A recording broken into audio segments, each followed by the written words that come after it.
Bougainville. The morning air above the Solomon Sea was knife-clear, the kind of crystalline light that makes shadows sharp and distances treacherous.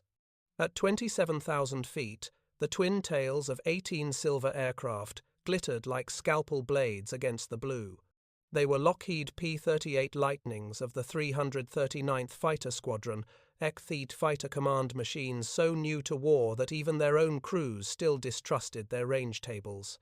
Beneath their wings hung 2 long aluminum drop tanks, each filled with 165 gallons of high-octane aviation fuel that would make this flight possible and prove what the age of logistics could do. The plan had been drawn with the precision of geometry. Major John W. Mitchell had led the briefing the night before on Guadalcanal, using map grid coordinates decoded from Japanese Navy ciphers.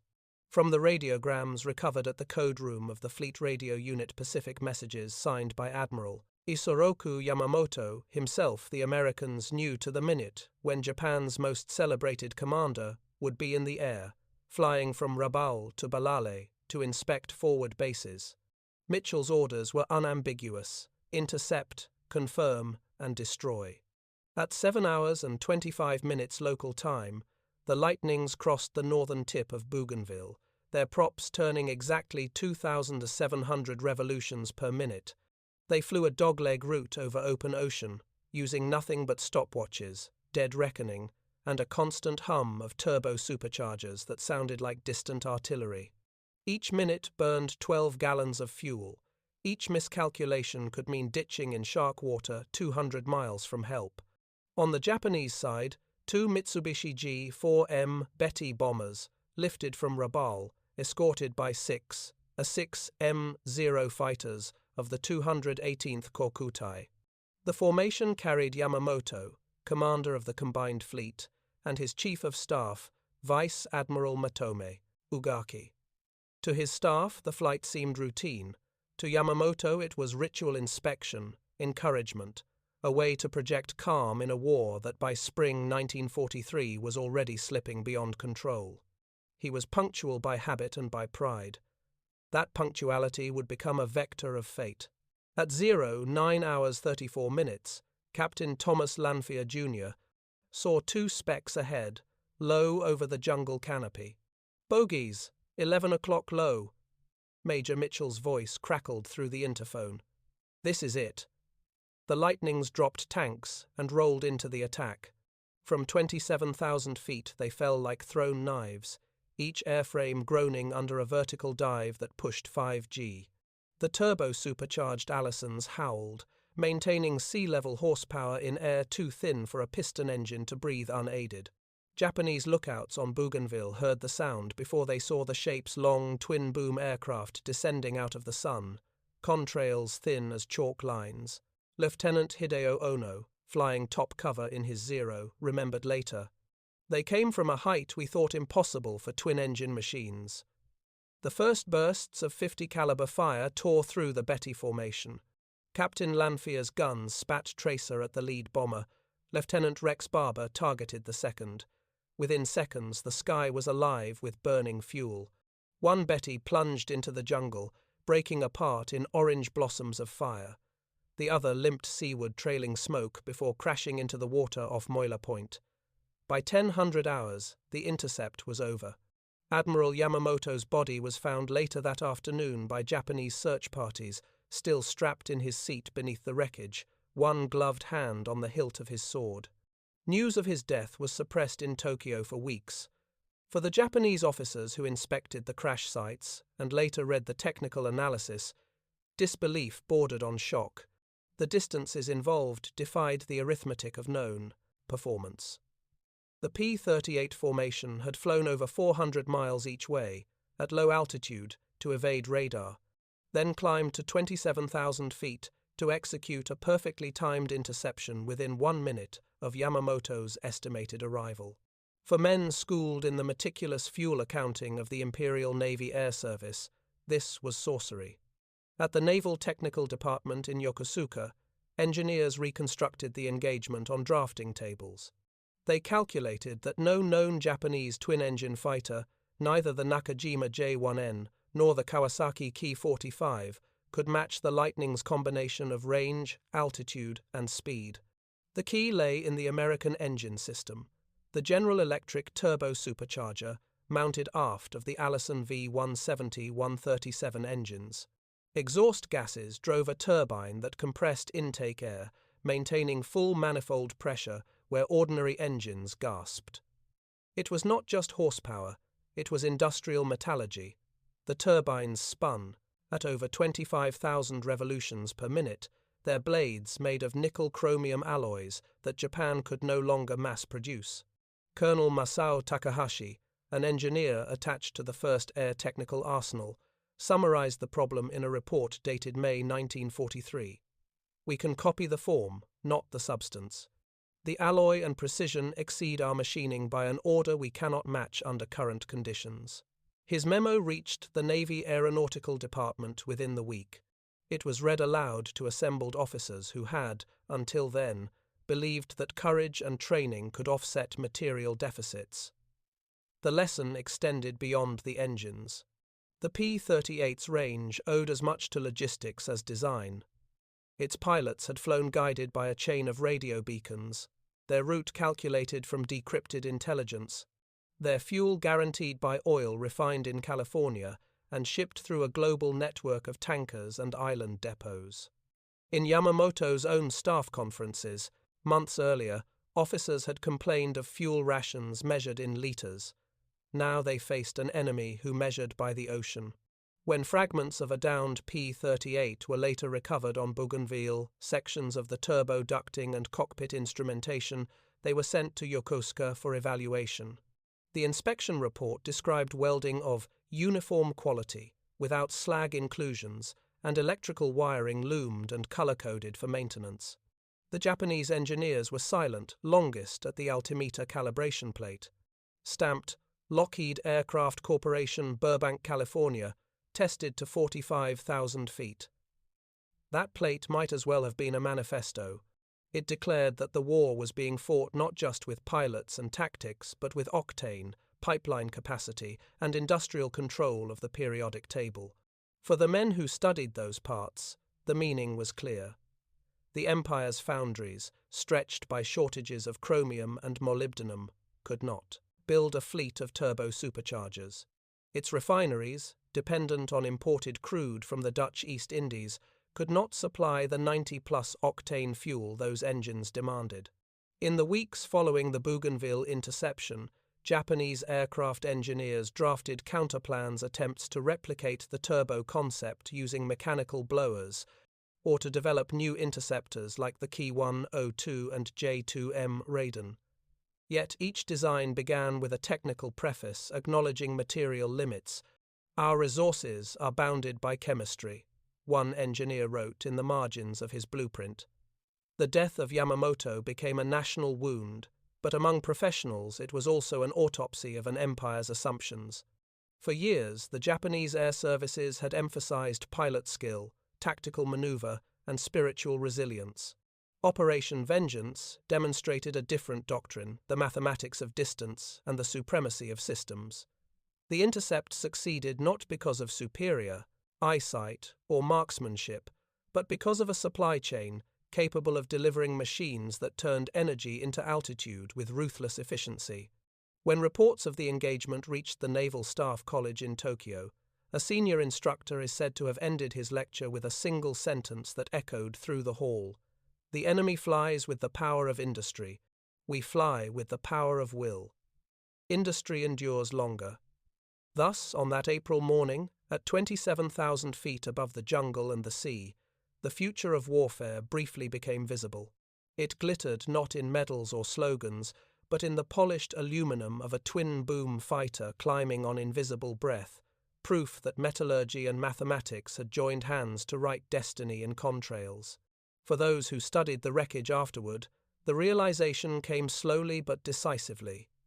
The Empire had entered a duel against physics itself, and physics, unlike nations, never yielded to courage.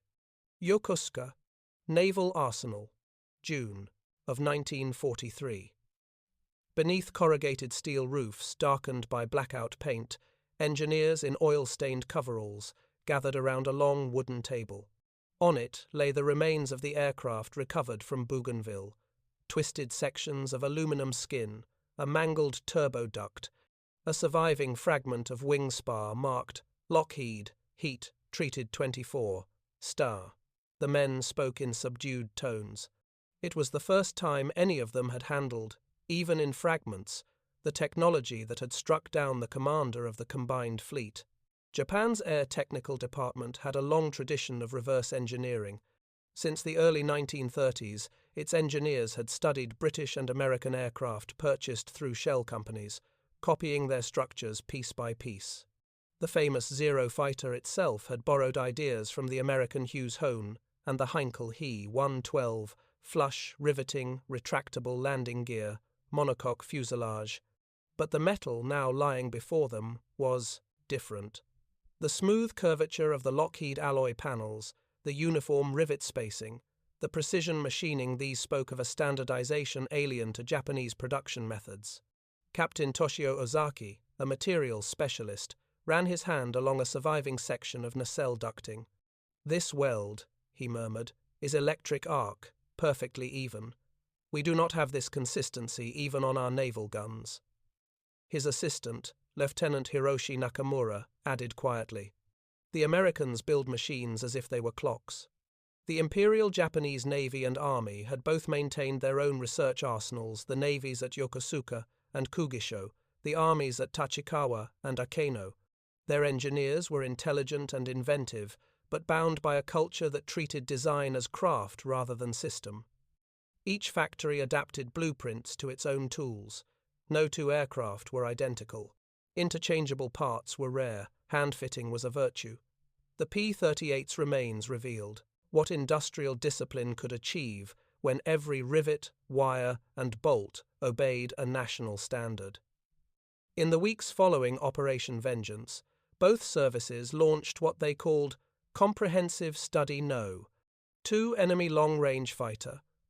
Officers at the Yokosuka Technical Depot attempted to reconstruct the P-38's flight profile.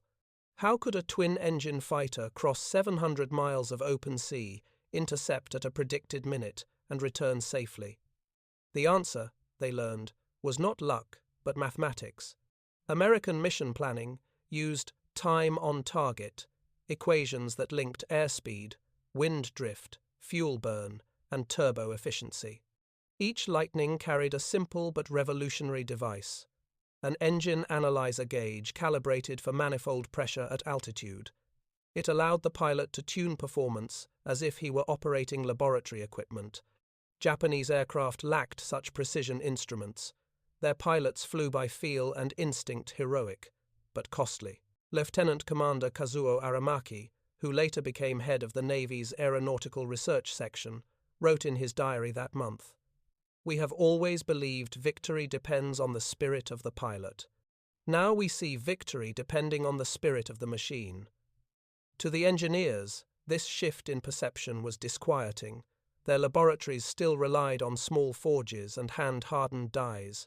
Japan's access to aluminum, nickel, and chromium had dwindled since 1942. The alloy, known as extra super duralumin, once used in the Zero's wings, could no longer be produced in sufficient quantity. Replacement materials corroded quickly in tropical climates. Every time a new American wreck arrived, whether a B-25 from Burma or a P-40 from China, the same question echoed through the rooms. How do they build so much, so well, so fast?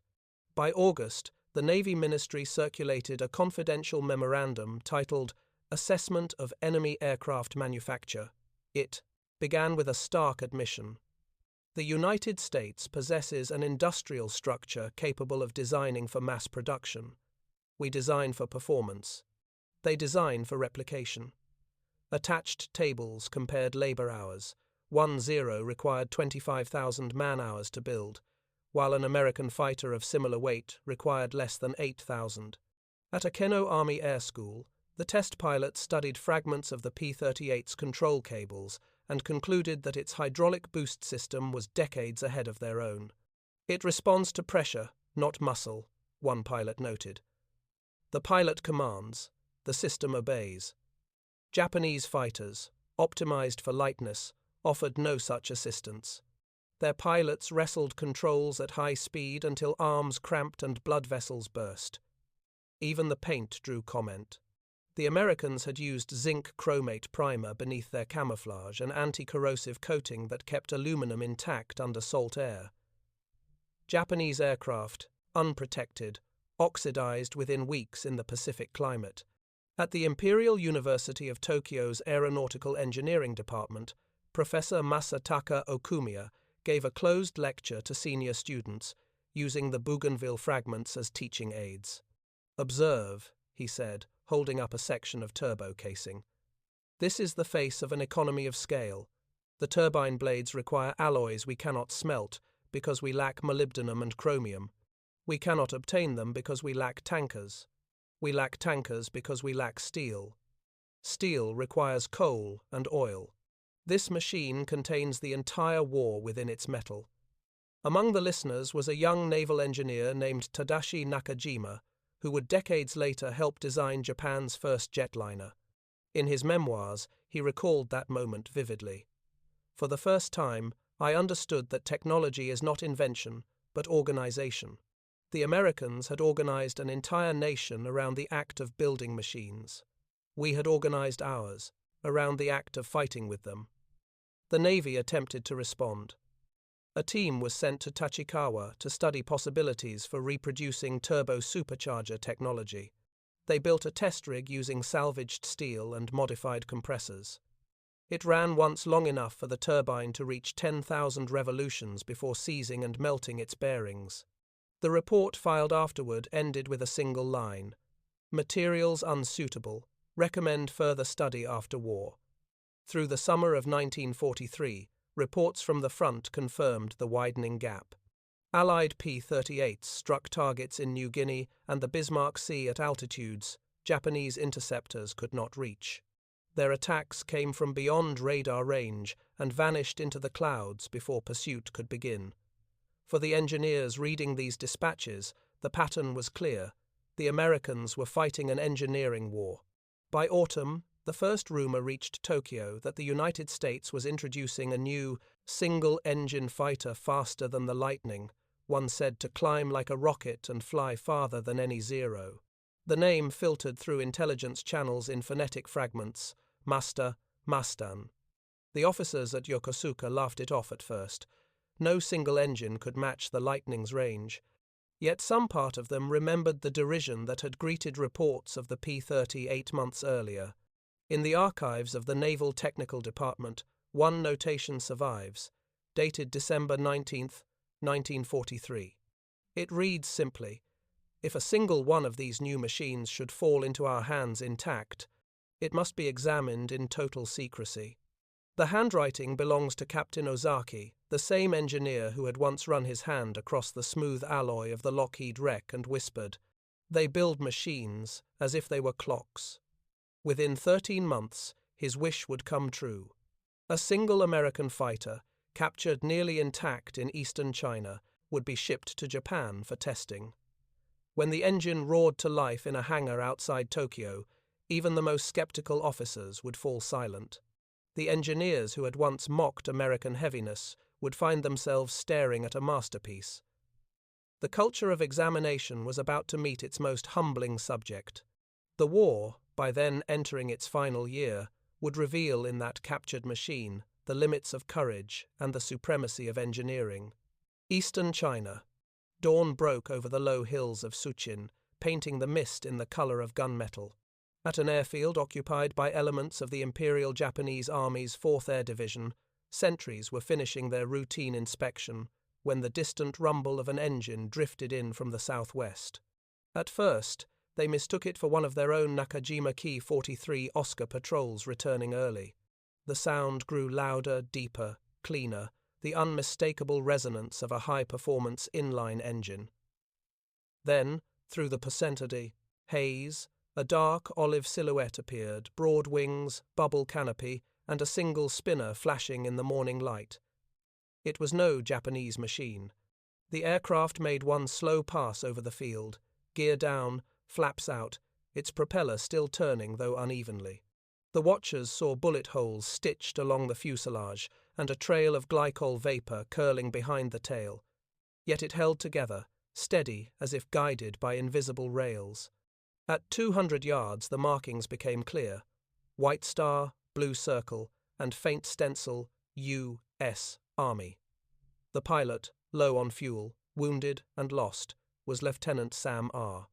Neely of the 26th Fighter Squadron, 51st Fighter Group, 14th Air Force, part of the China-Burma-India Theater's Flying Tigers successors. His P-51C-11NT, serial number 4410816, had been nicknamed Evelina after his sweetheart back home. On January 16, 1945, during a long-range escort mission over the Perse, Yangtze Corridor, engine damage forced Neely to turn back alone. Believing he was heading toward friendly territory, he instead crossed into a region under Japanese control. When the Mustang touched down, its left main tire burst, and the aircraft veered to a stop in a cloud of dust.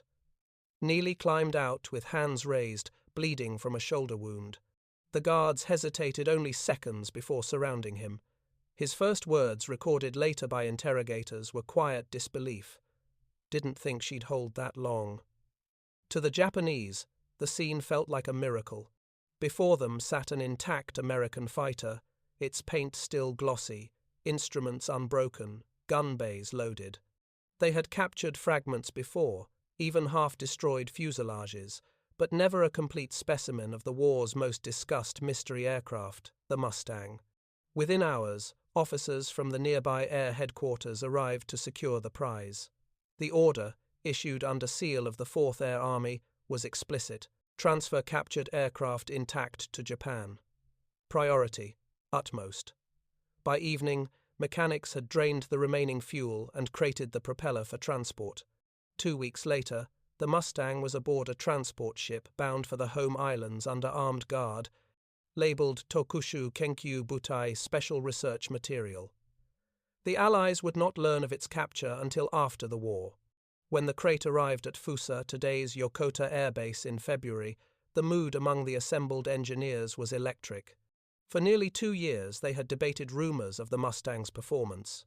Range beyond 1,000 miles, climb rivaling twin-engine interceptors, guns that never jammed, and an engine that seemed to ignore altitude. Some dismissed it as American propaganda. Now, for the first time, they could touch the truth. The aircraft was reassembled inside Hangar No. 2 under supervision of Major Yasuhiko Kuroe, one of the Imperial Army's most respected test pilots. The fuselage bore minor shrapnel damage. The Merlin engine had survived. The Americans had painted Evelina's nose in blue-gray, its spinner white. On the port side, faint cursive script spelled the name in flaking paint. The original U.S. markings were retained for authenticity. As the Japanese mechanics worked, astonishment grew. The fuselage frame was a masterpiece of industrial minimalism, every bracket and longeron machined to tolerance within thousandths of an inch. The laminar-flow wing, which American reports claimed reduced drag dramatically, revealed smooth surfaces, with no hammer marks or irregularities. Even the access panels, when removed, fit back with the ease of a lock clicking shut. Captain Ozaki, the same engineer who had once studied the wreckage of the P-38, stood watching. "It is not merely a fighter," he said. "It is a factory flying at 400 miles per hour." When the inspection reached the engine bay, the disbelief deepened. The Rolls-Royce Merlin, built under license by Packard in Detroit, displayed manufacturing sophistication that bordered on the unthinkable for a nation starved of resources. Every pipe was labeled. Each line carried serial numbers, torque specifications, and direction arrows etched by machine. The supercharger assembly, a 2-stage, 2-speed design, combined compactness with flawless precision. The Japanese engineers compared it to their own Ha-102 power plant of similar output. The differences were humiliating. The Packard Merlin used high-tensile steel and heat-resistant alloys unavailable in Japan. Its bearings were sealed in bronze bushings, machined by process grinding, accurate to 10,000ths of an inch. Its carburetor automatically compensated for altitude changes. Even the spark plugs were designed for quick replacement with standardized wrenches, an unthinkable luxury for mechanics accustomed to hand-fitted parts. When the airframe was finally assembled, Major Kuroe prepared for the first engine test. On the morning of March 3, 1945, the Mustang's propeller began to turn, at first hesitantly, then faster. The Merlin caught with a sharp crack and settled into a steady roar that filled the hangar. The Japanese technicians instinctively stepped back. The sound was unlike anything they had heard, a deep, confident hum, as though the machine itself were breathing calm defiance. Kuroe let it idle for several minutes, instruments steady, oil pressure perfect. When he advanced the throttle, the entire hangar seemed to vibrate with restrained power. "It feels alive," he said later in his report. "There is precision here we do not possess." That night, under blackout lamps, a small group of senior officers met in the hangar to view the machine by flashlight. The war situation was dire. American bombers ranged over the homeland nightly. Factories were in ruins, fuel scarce, morale brittle. Yet here stood an enemy aircraft, so refined that it seemed to come from another civilization. Colonel Ichiro Yamagata, the senior liaison to the Technical Bureau, spoke quietly. "If the Americans can build this by the thousands, the war is already decided." No one answered. Outside, snow fell softly across the field. The captured Mustang gleamed under tarpaulins, its wings beaded with frost. In the darkness, its name Evelina was still faintly visible, a quiet echo of the nation that had built it. Within weeks, the Army would transfer the aircraft to Aquino for formal testing. There, Japan's best pilots would take it aloft to measure its secrets, and the last remnants of disbelief would vanish. The culture of examination that had begun with fragments of a Lightning now had its revelation complete. The enemy's strength was not only in numbers but in the perfection of process. And in that hangar at Fusa, the engineers who had once believed that spirit could overcome steel finally faced the truth steel. When, forged by industry, had a spirit of its own. Aquino Army Airfield, March 28, 1945. The morning haze over the Ease Plain smelled faintly of burnt fuel and early spring. Technicians in leather caps and cotton overalls moved around the captured Mustang like surgeons around a patient. Its olive fuselage gleamed beneath streaks of oil. The propeller, reattached and polished, glinted like a blade.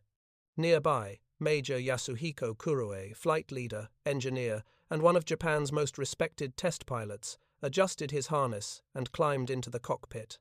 He had flown every major Japanese fighter of the war, the nimble Ki-43 Oscar, the powerful Ki-84 Frank, even the exotic Ki-100 prototype. None of them prepared him for this. The cockpit layout was unlike anything he had ever seen. Instruments arranged by logic, not hierarchy. Levers, labeled in clear English script. A throttle quadrant smooth as silk, the oxygen regulator, self-adjusting. And in front of him, the control stick solid, precise, connected to hydraulics that moved with almost no resistance. Kuroe flicked the primer, engaged the starter, and pressed the ignition. The Packard-built Merlin coughed once, then came alive with a fluid, rolling thunder that filled the field. The prop wash rippled the grass as mechanics shielded their faces. The sound was confident, controlled energy, not strain. At 9 hours 40 minutes, Kuroe advanced the throttle and the Mustang rolled forward, tail rising cleanly at 50 miles per hour. When it lifted from the runway, there was no vibration, no fight, only lift smooth, deliberate, inevitable. The aircraft climbed like nothing he had known. Observers on the ground recorded the figures. Full combat load, rate of climb exceeding 3,500 feet per minute, ceiling over 40,000 feet. Kuroe's voice over the radio was calm but edged with awe. This machine accelerates as though gravity is reduced. Control remains light, even at 600 kilometers per hour. At 10,000 feet, he executed a roll, then a climbing turn. The laminar-flow wing cut through the air without the buffeting he expected. The hydraulic boost gave fingertip authority even under high load. "At 300 knots, I can still move the stick with 2 fingers," he reported. "Our fighters require both arms." He leveled at 22,000 feet, then advanced throttle and prop pitch. The Merlin's supercharger shifted automatically with a mechanical whine, and the Mustang surged forward. The airspeed indicator climbed past 400 miles per hour. Through the canopy, the mountains of Honshu fell away like folds of dark silk. "Test climb complete," he said, beginning dive. From 25,000 feet, Kuroe nosed down. The altimeter spun, wind screamed past the canopy. At 500 miles per hour, the controls remained responsive. The Mustang sliced the sky. No sign of compressibility, no vibration. In Japanese fighters, dives at such speed were lethal. Control surfaces locked, and wings often failed. Here, stability reigned. When he landed 40 minutes later, the officers waiting by the runway approached slowly, as though greeting a relic. Kuroe removed his helmet and stepped down. Expression unreadable. Then he said quietly, "It is not a weapon. It is a civilization." The technical officers crowded around his written report that afternoon. The document, 10 pages long, was clinical but devastating. The Mustang's structure was described as beyond duplication with domestic resources. Its range over 1,500 miles with external tanks was called strategic. Its engine efficiency, due to high-octane fuel and precision machining, was unachievable within our metallurgical capacity. He summarized in one line, "This aircraft represents the endpoint of piston engine design. Anything we build will be imitation, never equal." Within the week, the Imperial Army ordered further tests. Lieutenant Colonel Tsuruno, who had led experimental work on Japan's first jet fighter, visited Akeno to observe. "This machine shows how industry has become strategy," he said afterward. "We sought victory through valor. The Americans sought victory through system. System prevailed." When the test program concluded in early April, the Mustang was placed under guard in Hangar 3. Fuel shortages prevented further flights, and the war's collapse was accelerating. Yet engineers continued to visit the aircraft in silence, running their hands along its smooth metal as if trying to absorb its secret. One pilot wrote in his notebook, "It feels as though the airplane flies itself. I think the pilot is only a witness." Another added, "We thought courage was infinite resource. We were wrong. Industry is the infinite." By summer, the hangars at Akeno would be rubble under waves of American bombers machines whose range and accuracy had been made possible by the same principles embodied in the Mustang: precision, power, production. The captured Evelina would survive the war only in fragments, her wings torn by fire, her nameplate preserved by an engineer who could not bear to see it melt. In the years after surrender, those who had examined her would remember that test flight not as humiliation, but as revelation. Kuroe himself, later an engineer for Japan's post-war air defense, said, "When I lifted the Mustang into the sky, I felt the 20th century itself taking off. The war had shown that courage could build legends, but only systems could build the future. And the captured fighter that once descended from a wounded sky had taught its captors that the real victory of nations lay not in battlefields, but in factories, laboratories, and the mathematics of motion. When the American bombers began appearing over the Kanto Plain, the engineers at Akeno already knew the war was lost. They had seen the proof not in maps or communiques, but in the polished skin of Evelina, the captured Mustang that had shown them the future months earlier. By late spring of 1945, the aircraft sat silent beneath a tarp at the edge of the airfield. Her once smooth paint was mottled with dust and fingerprints from hundreds of hands, pilots, students, machinists, each tracing the outlines of their own defeat. Major Kuro visited often. He would stand by the Mustang's wing, his cap tucked under one arm, listening to the sound of distant engines overhead, sometimes American, sometimes their own, though he could tell the difference instantly. "Theirs sound clean," he told one of the technicians. "Our engines cough, theirs sing." Inside the hangar, the technical bureau continued disassembling Evelina piece by piece, measuring every component before the inevitable destruction came. One engineer, Lieutenant Aramaki, had been assigned to document the Merlin engine.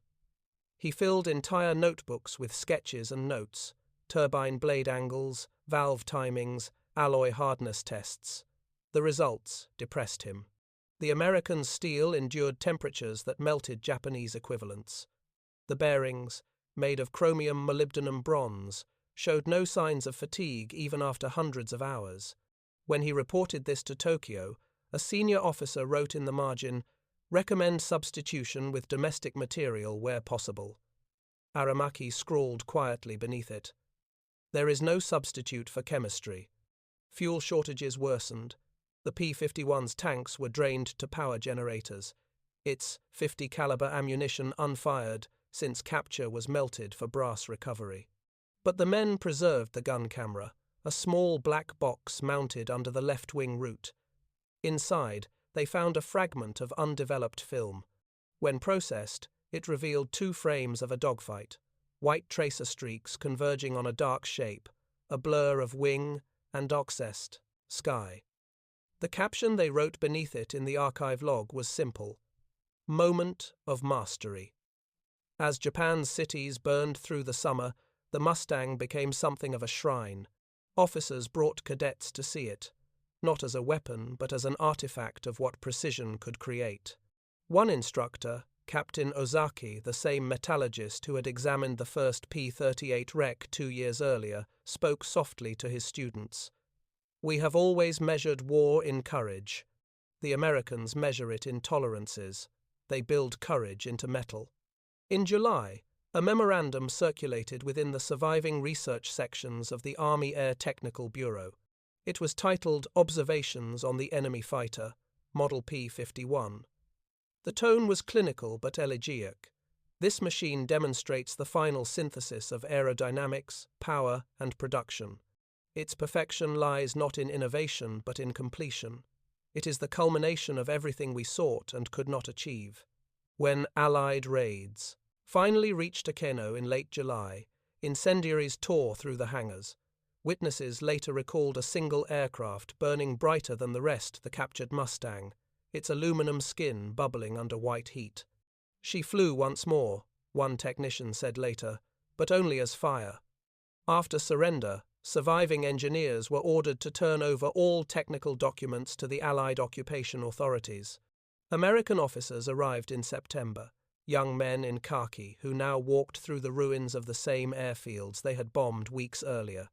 In one storage room, they discovered the melted remains of Evelina's engine, along with notebooks filled with Japanese handwriting and rough sketches labeled in English: supercharger gear ratio estimate, wing laminar curve, possible section, NACA 23015.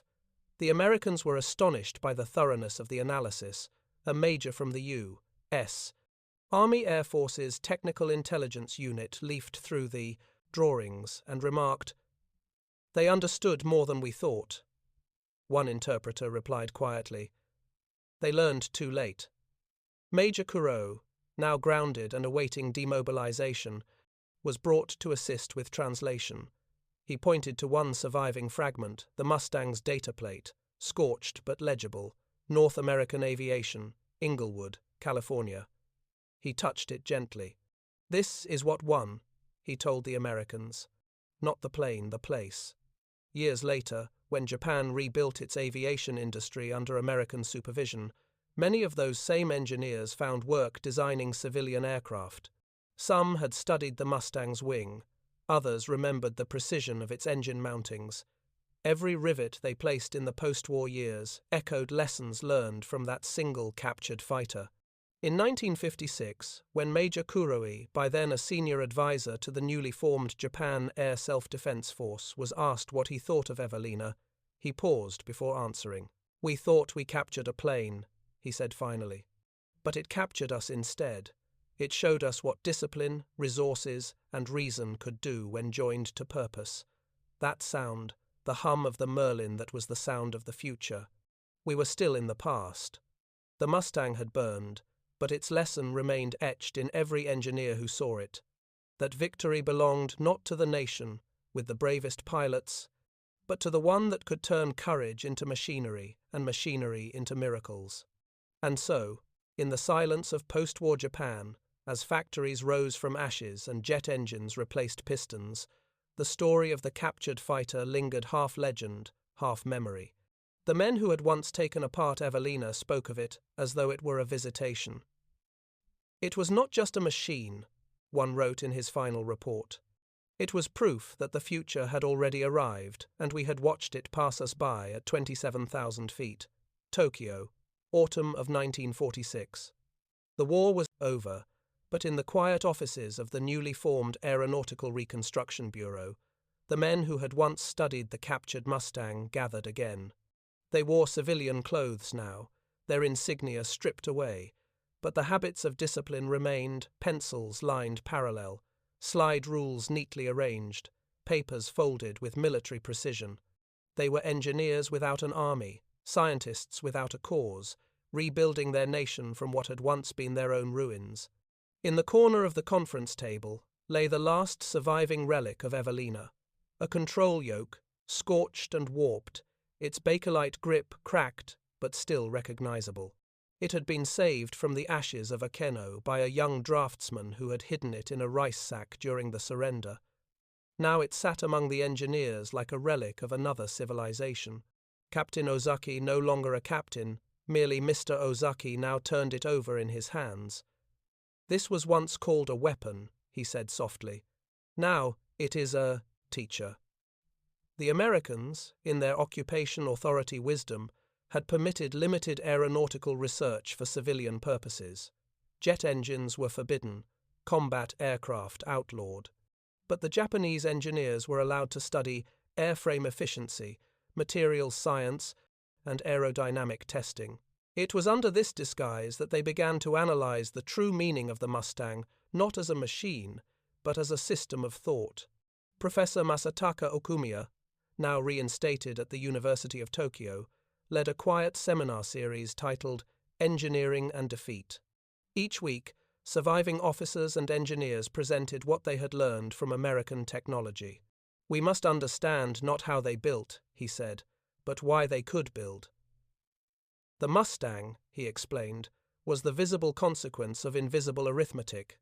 Its perfection was the result of millions of interlocking equations: fuel chemistry, metallurgical fatigue curves, assembly line scheduling, logistics, throughput.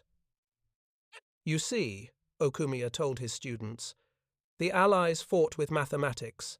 Every bolt, every bullet, every drop of fuel existed first on a chart. We fought with emotion, and emotion does not scale." On the blackboard behind him, he drew two curves, one rising steadily, one peaking sharply before collapse. "The first," he said, "is production under system. The second is production under spirit. Spirit burns bright, but it consumes itself." In the archives of the U.S. Strategic Bombing Survey, which documented Japan's wartime industry, the Americans reached similar conclusions. Their analysts noted that Japan's aeronautical capacity had been fragmented hundreds of small subcontractors working without standardized jigs or gauges. In contrast, Lockheed, North American, and Republic operated like orchestras, each part interchangeable, each process measurable, each worker replaceable without loss of precision. When Ozaki read the translated report, in late 1946, he felt a mix of shame and admiration. "They did not win because they were clever," he told a colleague. "They won because they were consistent." In the same year, an American liaison officer brought to Tokyo a single, newly built P-51D Mustang, one of the few not scrapped at war's end, for demonstration flights to Japanese air cadets. The event, staged as a goodwill display, drew hundreds of spectators, former engineers, officers, and civilians alike. When the engine started, that deep, measured hum filled the air once again. For a moment, everyone in the crowd stood silent. One of the younger engineers whispered, "It sounds exactly as it did at Akano." The Mustang lifted effortlessly into the clear sky, circling above the city still scarred by firebombing. The spectators watched its silhouette shimmer against the sun, and something passed among them, not grief, not envy, but understanding. The machine that had once symbolized defeat now embodied possibility. After the flight, an American colonel invited the Japanese engineers to inspect the aircraft. They walked around it respectfully, touching its smooth metal, reading the familiar placards. Ozaki noticed the maintenance panel labeled Hydraulic Fluid Access, Standard Type 5606. He smiled faintly. "Even their oil is standardized," he said. That night, he wrote in his journal, "They showed us a machine. We saw a philosophy. The future is not in the courage of men, but in the precision of their tools." Over the next decade, that idea became the quiet foundation of Japan's rebirth. The same men who had examined Evelina went on to design new systems, not fighters, but machines of peace, trains, ships, automobiles, and, eventually, airliners. The lessons learned from that captured Mustang flowed into every rivet, every assembly line, every blueprint. When the first Japanese-built jetliner, the YS-11, rolled out in 1962, a silver plaque was affixed inside the prototype's fuselage. It bore a short inscription chosen by former test pilot Yasuhiko Kuroe, who had once flown Evelina. "Precision is the language of peace. Discipline is its grammar." Few knew that behind those words lay the ghost of a single captured fighter, the machine that had taught a generation of defeated engineers that power was not only in engines, but in the quiet logic that made them run. The Mustang had vanished, but its echo endured not as thunder in the sky, but as order in the mind. Spring of 1968, 25 years after the intercept over Bougainville that had changed the course of the Pacific War, a small gathering took place inside the newly founded Japan Aeronautical Society Hall in Tokyo. Among the display's models of early jets, blueprints of post-war airliners, and photographs of restored Zero fighters, one corner held a modest exhibit titled "Captured Aircraft: The Lessons of Evelina." Few visitors paused there. The Mustang had long since disappeared from public memory, its fragments either melted down or lost to history. Yet for the aging engineers who stood quietly before the photograph's black and white images of a sleek, bubble-canopied machine under Japanese markings, the exhibit was not nostalgia. It was reflection. Mr. Ozaki, now in his 60s, read the caption aloud to a group of younger designers from Mitsubishi Heavy Industries. Recovered in China, January 1945. Tested at Akano. Destroyed by bombing. Served as technical reference for post-war design philosophy. He smiled faintly. Served as philosophy. That is correct. The visitors asked questions about materials, wing structure, laminar-flow. Ozaki answered with the patience of a teacher. "You see," he said, pointing to the Mustang's cross-section, "this shape was not chosen by an artist. It was dictated by airflow, mathematics, tested, proven, and repeatable. The Americans trusted data more than instinct. That was their true weapon."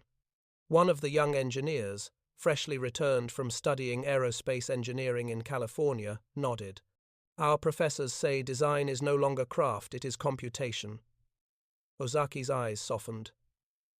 And that understanding began here, with a wrecked airplane and a few men who refused to stop learning, even as the war ended.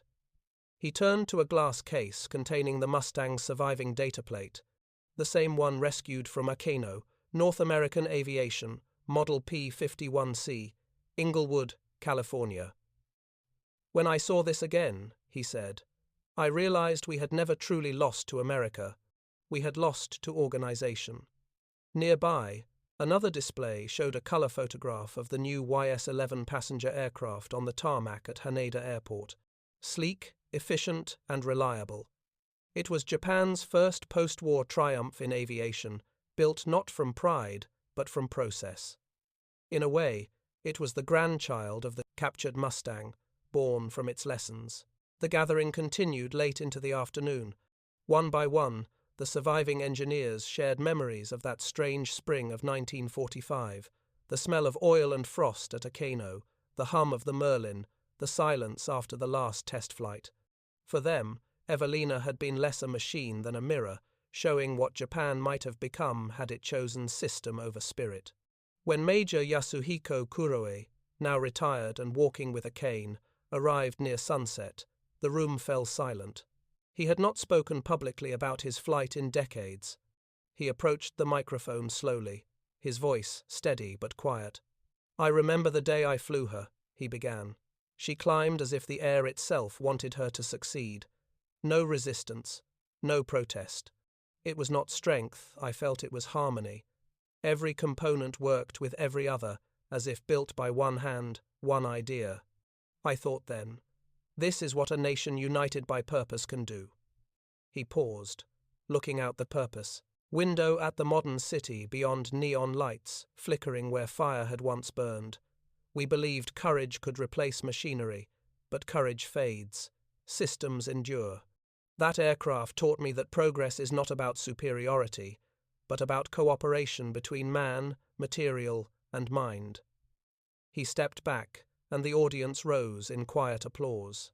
Outside, the hum of jetliners filled the evening air, distant descendants of the same lineage of engineering the captured Mustang had once embodied.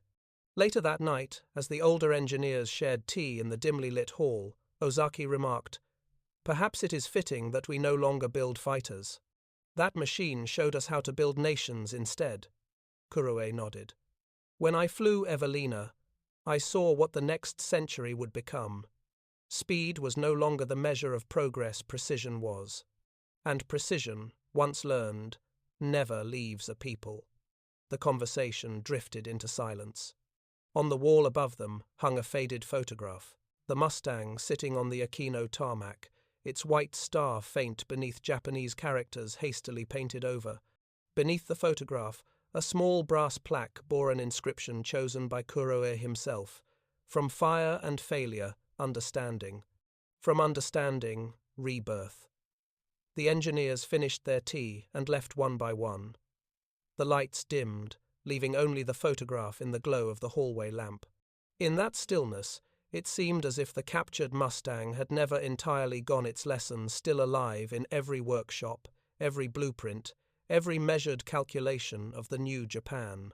And somewhere in that echo of turning propellers and soft engine hum, the spirit of Evelina, the fighter that once fell from the sky and taught its captors the meaning of modernity, still flew. Autumn, 1975. The Pacific air was cool and clean over Fusa, the same airfield where, 3 decades earlier, Evelina had first been reassembled under tarpaulin and blackout lamp. Now, the same ground was home to Yokota Air Base, a joint hub for the United States and Japan. To most who passed through its gates, it was just another symbol of alliance. But to a handful of aging men who visited that October morning, it was the place where their understanding of the modern world had begun. The gathering was informal, no ceremony, no uniforms. Just a few engineers, professors, and one quiet American attaché from the U.S. Air Force Historical Division. They met in a small room beside the base museum, where, behind glass, rested the data plate of Evelina, the Mustang that had once turned enemies into students. The plaque beneath it read, "Recovered from Japan, 1946, preserved through the cooperation of former engineers of the Imperial Japanese Army Air Technical Bureau." For nearly an hour, they said nothing. Then Ozaki, now grey-haired, slow to rise, traced the engraved letters with his finger. "Every number stamped here," he murmured, "represents not just a measurement, but a promise kept. In war, that kind of discipline was more powerful than gunpowder." The American officer nodded politely. "It's strange," he said, "how the same airplane that once symbolized dominance later became a bridge. Many of your post-war engineers told us they learned more from this machine than from any textbook." Ozaki smiled faintly. "That's because the Mustang was not just built, it was reasoned. We once believed machines carried the souls of their makers. Perhaps that's true. This one carried a nation's logic. He gestured toward the window, where a new generation of aircraft roared into the sky, silver, four phantoms, the distant descendants of Evelina. Their sound was harder, faster, but less human somehow. They are faster, Ozaki said, but less personal. The Mustang still spoke with a voice. At that, Kuroi, frail but still sharp-eyed, leaned forward. When I flew her, he said, I realized the Americans had already solved the equation we were still trying to write. We thought speed and altitude were the unknowns. They understood that the real variable was process. He picked up a notebook from the table, a relic he had kept since Akeno. Inside were faded, graphite notes, fuel-to-weight ratios, climb rates, turbocharger pressures. Across one page he had written, in English, the words, "Precision is freedom." The first time I flew a jet after the war, Kuro continued, I felt that same truth again. Power without precision is chaos. The Mustang was powerful because it was predictable. That was its genius. The American officer closed his notebook. We called it reliability, he said. You called it harmony. Both words mean survival, Kuro replied. As dusk fell, the small group walked out to the edge of the field. Beyond the fences, commercial airliners climbed toward the stratosphere. Boeing, McDonnell Douglas, even Japanese-built YS-11 seconds, all powered by turbines that owed their lineage to that same pursuit of mechanical certainty. The engineers watched them rise silently into the violet sky. I sometimes wonder, said one younger man, a former student of Okumiya, what Evelina's pilot would have thought if he knew his aircraft would become our greatest teacher. Ozaki looked toward the horizon. Perhaps he would have understood. Pilots fight wars, but machines remember them. Before they left, Kuro slipped a folded note beneath the glass case, a habit he had formed years ago when visiting museums. It contained a single sentence written in both English and Japanese. From precision came peace, and from peace, progress.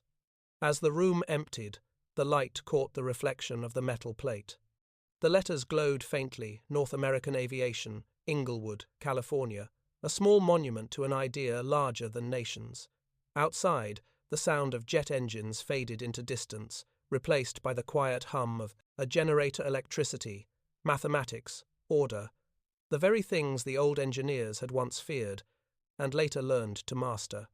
In that fading light, it seemed that Evelina still flew not as steel or sound, but as memory and method, passing unseen through every workshop and every factory that had rebuilt a nation from defeat. For the men who had once studied her, the war had begun with fire and ended with formula. And in that equation, courage multiplied by knowledge, divided by precision, they had finally found the answer. History had denied them. Progress is not born from victory. It is born from understanding.